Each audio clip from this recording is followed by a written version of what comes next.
So for this section, we're working on completing the square and solving quadratic equations by completing the square.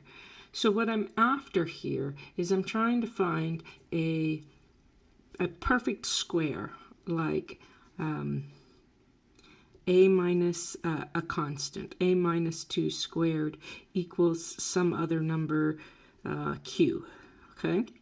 So that I can take the square root of both sides and solve it by taking the square roots.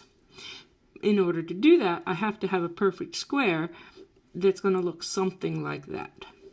So first, with this equation, I have to make sure, if I'm solving by completing the square, I have to make sure my leading coefficient is 1. In this example, my leading coefficient is 3.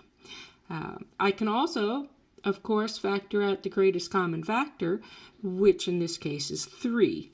But if I'm completing the square, the first thing I need to do is divide everything by the leading coefficient, so my resultant leading coefficient is 1. So I'm going to divide everything by 3, and I'm going to end up with x squared minus 8x, minus 4 equals 0.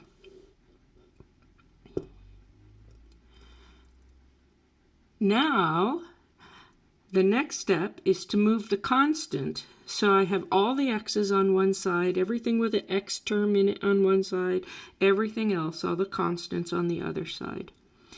So I'm going to add 4 to both sides. This will give me x squared minus 8x. I left space equals 4. Now I take my linear term, that's the one by the x. I'm going to pull that out down here, and I divide by 2, or multiply by 1/2, same thing. That gives me negative 4. I'm not done with it yet because I'm going to square my negative 4. Negative 4 squared is 16, and I'm going to add 16 to both sides. Notice I haven't changed the equality. It's still equal. I added the same thing to both sides. Also notice this is this lovely perfect square.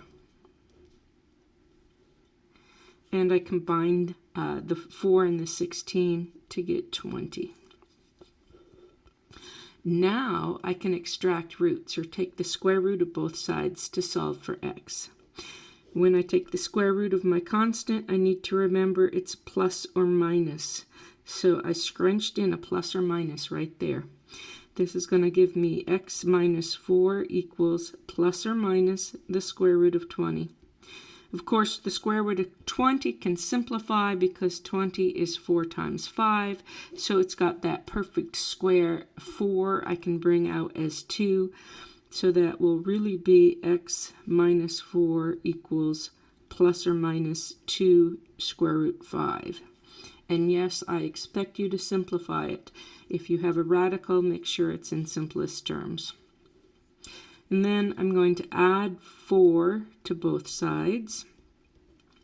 And I'm going to get x equals 4 plus or minus 2 square root of 5. And these are my two solutions. In XYZ, usually they will ask you to write it as two separate solutions like this. If you're doing it on paper, plus or minus here is fine, and that's how I usually write it. These are my two solutions. They're both real numbers, so I could graph them on a number line. Thank you.